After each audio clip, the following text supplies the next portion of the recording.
No, honestly, you're okay. No one can see it. No one can see it for all the blood on them. So don't worry about it. You're looking good anyway. Here's to your health. Hey, folks. Kilt-Man here. Kilty's Tavern. Look what the cat dragged in. Yes, no offence. How are you all? Now, if you saw my previous video on The Gorgon from Hammer Films, you'll know I'm on a bit of a Hammer sort of kick at the moment. You know what I'm like. I create my own fads, my own phases. But it got me thinking that I've got books upstairs in the library which have been put together by the likes of Peter Cushing and indeed Christopher Lee. No, they haven't written them. What they've done, they've been approached, because of their horror status, their luminary celebrity ranking in the Titans of Terror Halls of Fame, to lend their name to some horror book anthologies. These are from the 70s, but they didn't just add their name to it. You could imagine nowadays like Wes Craven Presents, that sort of thing, where it's just a big name drawing attention to a project. But no, these guys, both Lee and Cushing, actively put together these anthologies, wrote big introductions, and introduced each particular story with regards to what they felt about it and perhaps any acting roles they had to do with that kind of story. So I went and dug them out, and I found 3 examples. And we're going to start off with what is potentially the best one, I think. These are all from the 70s. These are all, I got them at the time when I was only probably about 6 or 7 years old, but I was still a massively avid reader, hugely imaginative, writing my own stuff, and a movie addict even then. And I loved, these classics. Here's the first one. Peter Cushing, Tales of a Monster Hunter. Look at him there. Gaunt face, Baron Frankenstein. Skull in hands. Now, this is produced by Futura Publications. This cost the princely sum of 75 pence. 75 of the Queen's English pence. And there is a lengthy... I've just seen my scroll writing my name in it and my address in big, flowery, ridiculously, calligraphied, double handwriting. So there is an introduction called How I Became a Monster Hunter, and then you have various. It's even signed, which is even more curious because he didn't actually write it. It's written about him, but he does. It's quite a good introduction as well about how he got into movies, from TV to movies, and his big break with obviously Hammer and The Curse of Frankenstein. And that was written in July 1976. But as you can see here, here's The Masked Ball by Alexander Dumas. And he writes, this is from Cushing himself, a little introduction as to why it's included here. And in this particular case, being as it's not particularly a horror story, but he did appear in a version of The Man with the Iron Mask written by Alexander Dumas. So he puts it in here. But there's also, and this is fantastic, one of my favourite Hammer movies is The Abominable Snowman. And here is the original short story, In the Footsteps of the Abominable Snowman, written by Joseph Nesvadba. And he does write quite an introduction to this, because he appeared in the BBC television play The Creature in 1955, and then of course in 57 he would go on to star in Hammer's production of it, based on Nigel Neal's interpretation. But it's great that you've got these little footnotes.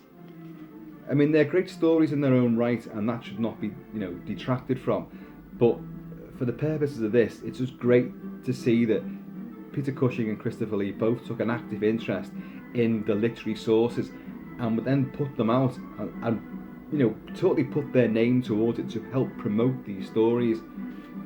I mean, if you could set back in the day, if you could add your name to sell something for the original creator, that's what people would do. Nowadays, it ain't like that at all.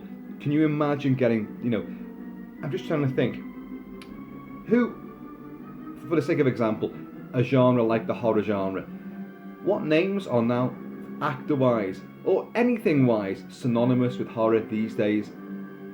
Really, you know, I can't think of any, and I'm a horror devotee, and yet I can't think of a single, any personality or name that has the clout of Peter Cushing or Christopher Lee, as I'll show you that in a minute. But what would you get nowadays? If you did have anyone of such calibre, they would be doing a podcast. They'd be on YouTube. What's wrong with YouTube? Works for some people, doesn't it? But it would be something like that. And to get someone like that in the first place, you just wouldn't get them. They just wouldn't do it. So to get people of that high calibre of acting standard, and from, you know, who celebrated a genre and didn't look down on it as so many actors and, you know, filmmakers, oh, I dabbled with horror, but it was just to make a quick buck. You know, no, they openly adored horror, and they explain, both of them do write extensively in their little introductions about why the horror genre worked for them. You've also got like The Ring of Thoth, Sir Arthur Conan Doyle, the creator of, don't give it away, Sherlock Holmes, of course.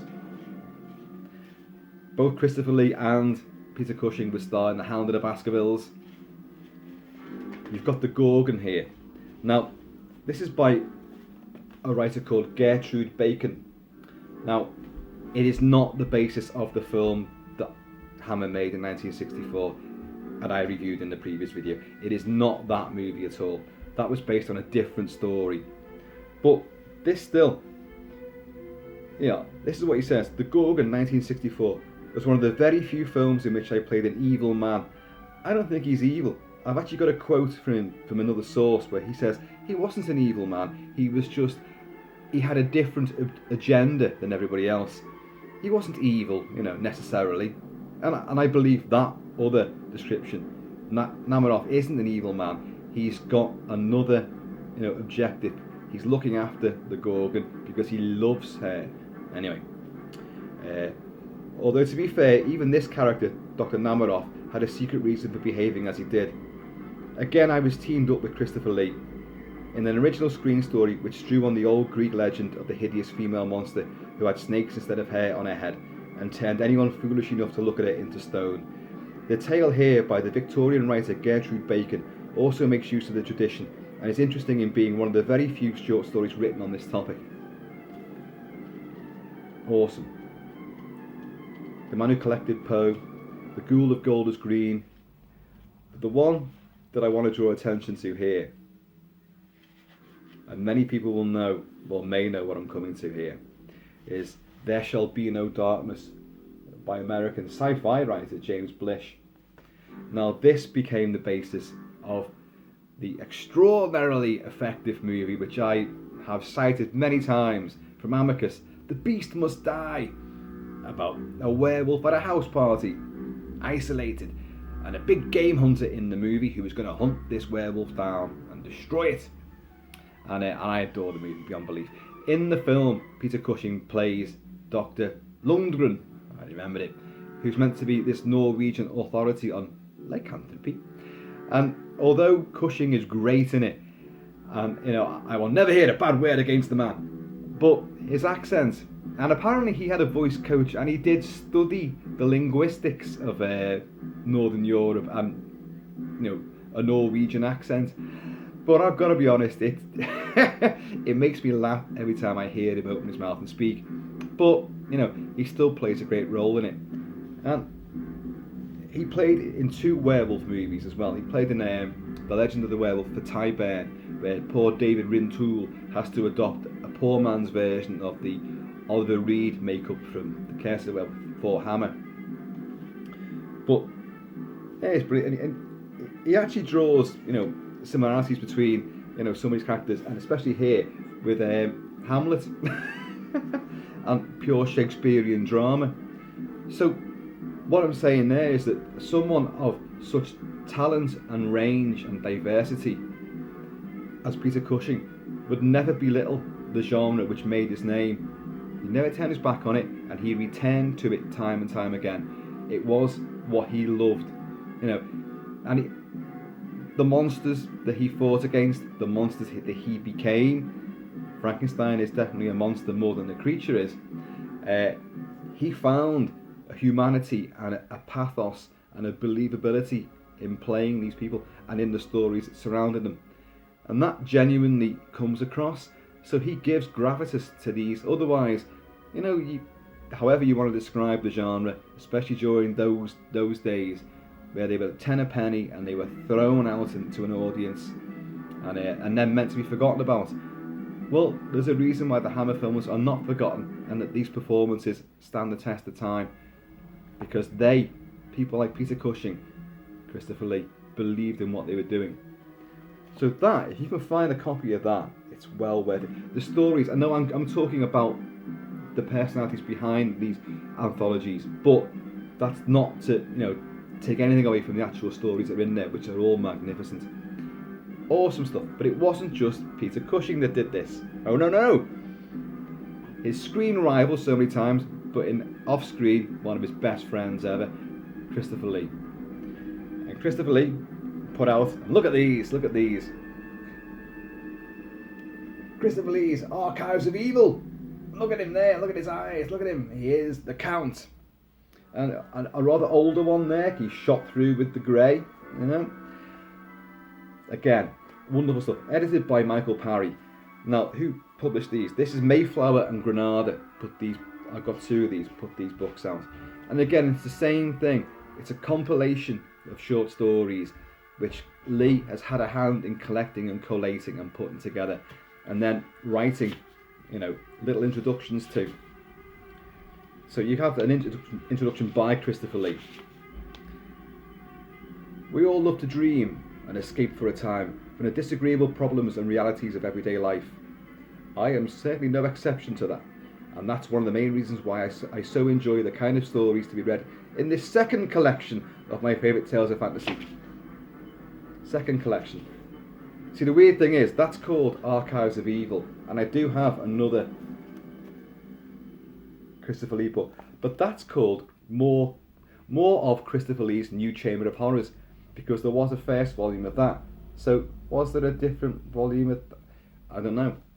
They're all I ever found, and in the years intervening I haven't looked, but now I probably will.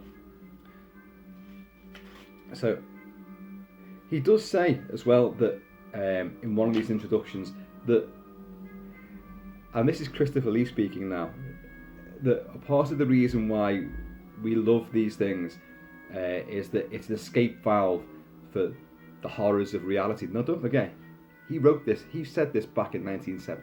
Let's have a look at this one. 1977, he wrote these introductions and helped compile this anthology. So he was talking about the way the world was then. The world doesn't change. Wars, famine, crime, just evil from man, environmental chaos. There's all sorts. These things have never changed. And yes, at the time of this recording, we are still going through COVID-19 and coronavirus, something which Christopher Lee probably never even perceived. Even though he was in the satanic rites of Dracula, he was going to unleash a bubonic plague upon the world. So no stranger to pestilence was old Mr. Lee. But he would say it was an escape valve. People would choose that, and because the evil was always defeated at the end, so it gave them this pleasurable escapism from the harsh realities of life. But he says something else as well. I would quote it, but I can't find it now. Obviously, it's in here somewhere. Oh, the other one. He says that, and this is a personal thing from him, is that another reason why he loves these things, these stories, these films, these tales of terror, is that maybe, just maybe, in today's world of further advancing science and technology, we might discover that these things actually do exist. Brilliant. It's brilliant. So at some point in a parallel universe, he genuinely is Saruman the White, and he has, the orcs, they're just elves that I've been torturing, now defected my fighting Urukai. Somewhere out there, he has done that. So you've got, again, Sir Arthur Conan Doyle, and this is the great one, The Adventure of the Sussex Vampire. Brilliant. You've got, what else have we got? John Collier, Ropey Nuff, which is kind of amusing little tale. Darkly, blackly comic. Ray Bradbury, The Skeleton. Oh, that's a great one as well. What else have we got here? W.F. Harvey's The Beast with Five Fingers. Is it real or is it imagined? A classic film. Peter Lorre's in the original one. Again, Christopher Lee himself did have an encounter with a disembodied hand during his career. What else have we got in here? The 17th Hole at Doncaster by H.R. Wakefield, about a haunted golf course. M.R. James, the great ghostwriter M.R. James. Are these things really there, or are they just a figment of our imagination? M.R. James writes the sort of fiction which, you know, it's the possibility of things. An explanation isn't always forthcoming. M.R. James is the guy that wrote Casting the Runes, which would become, and I know a lot of you who speak to me quite regularly are huge fans of it. Night of the Demon. Yes, one of the best ones. The Ash Tree. Not the ashtray, the ash tree. And by the way, at Kilty's bar here, you will not find an ashtray because no smoking's allowed in here. Unless you're a vampire and I have just pulled the curtains back at dawn. Oh, no offence. It won't happen to you, my friend. Present company accepted, of course. So that's Christopher Lee's Archives of Evil. That lovely lurid cover there. But you've also got, as I said before, this one. And this is more of Christopher Lee's New Chamber of Horrors. So there was a previous one, Christopher Lee's New Chamber of Horrors. And again, the style's very similar. Same publishers. Let's see what we've got here. Once again, look at that. This time it's block capitals there. Christopher McAneny. Little did that guy know what he would become in the ensuing decades. So you've got about Christopher Lee written here. So it talks about his movies. It's not, and that's Peter Haining, by the way, edited this. Peter Haining edited many anthologies of horror stories and ghost stories. I've actually got a fair bit with his name attached to it up in the library.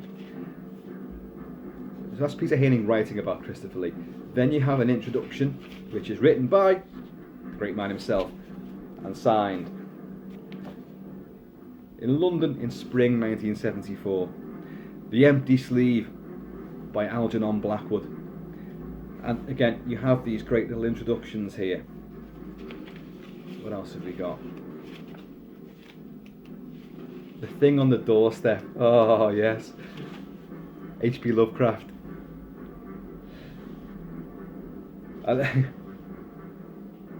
This is Christopher Lee talking here.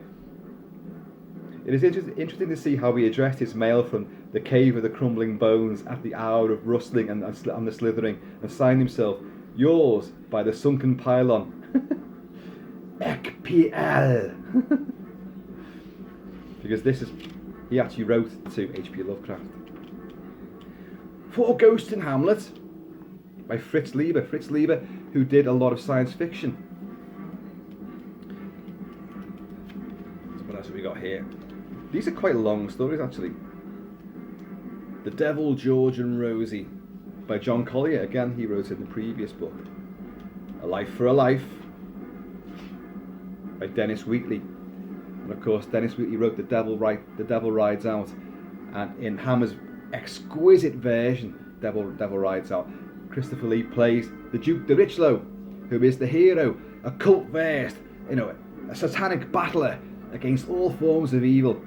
Wonderful, wonderful film. And again, it's Christopher Lee playing a good guy. A rarity, you could say, but he actually did play a lot of good guys. The Devil, George and Rosie. Who wrote that? Oh, John Collier. Do forgive me. There's not many stories in this one. Richard Matheson, the great Richard Matheson. I Am Legend. Oh, Richard Matheson. And a great screenwriter as well. No Such Thing as a Vampire. I think Mr. Lee would have something to say about that. Yeah, there really isn't many stories in this one. Yeah. So folks, there you go. These are vintage books. Whether these have been reprinted, I do not know. But these are the original ones. But the one, as I say, the one I love most of all is Peter Cushing's. I've said this many, many times, and I'll probably carry on saying it throughout the course of many other Hammer reviews and, well, discussing the quality of these classic movies, is that of the two actors, I think the better, stronger actor, the one with more versatility and range, was Peter Cushing, who could play a dictator, an evil, like Grand Moff Tarkin, who could play Baron Frankenstein and go through the entire evolution. He starts off, he's totally vainglorious and, he can save the world. But in the course of that first movie, Curse of Frankenstein, he will commit murder and lead someone else to their death as well. He's not a nice man. He will then have a change of heart in Revenge of Frankenstein, but then he'll become steadily more evil and more corrupt as the cycle goes on. And speaking of corrupt, the film Corruption, where he plays a very, very sleazy and sadistic killer, this is, and then Arthur Grimsdyke, the kindly old man who all the neighbours hate because they don't trust him, that their kids love him, so then they drive him to suicide, and then of course he will come back and take the heart of the one who drove this vendetta against him. There's so much range that he could deliver. Christopher Lee, again, a wonderful actor, but very aristocratic, and he can never change that. Whereas Peter Cushing could play a lower class worker, a toiler. He could play someone of aristocracy. He could play a governor. He could play a bandit. He could play anything. Christopher Lee might be able to play the mummy. He might play the monster in Curse of Frankenstein. He might play a pirate, but there was always a sense of nobility to him, a regalness to him, a starched, upper class element which he could never eradicate.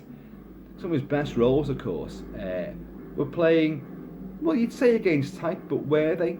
Lord Summerisle in The Wicker Man, singing, dancing, bringing in the joys of the spring and sacrificing, a worthy person. But again, because he rules over Summerisle, and he's as much a victim because he totally believes, as his people do, that if they don't get that sacrifice done, then horrendous things will befall the islanders and their society will crumble. So they're in fear as well.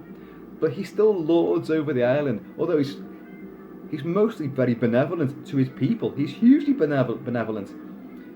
But even though he sings and he dances and he's got a big smile on his face, something you don't often see from Christopher Lee, he still has that air of power, of lordliness.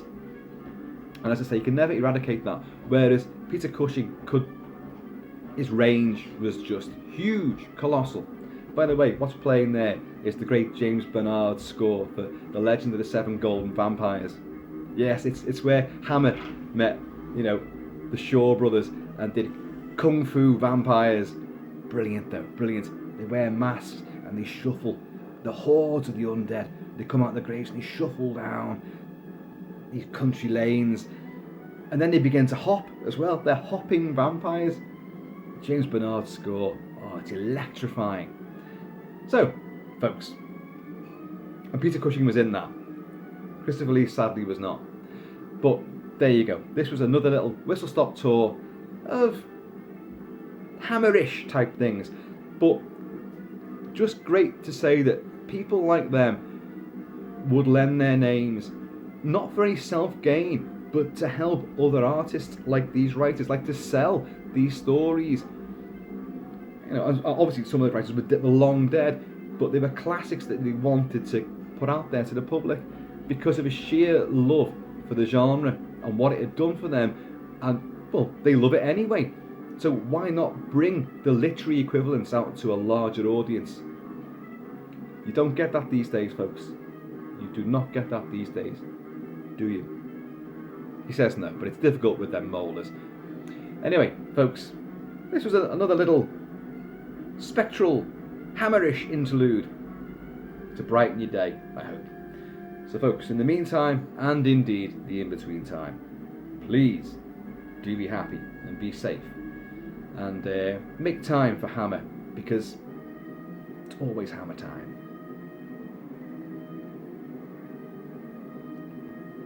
And I'm going to see you all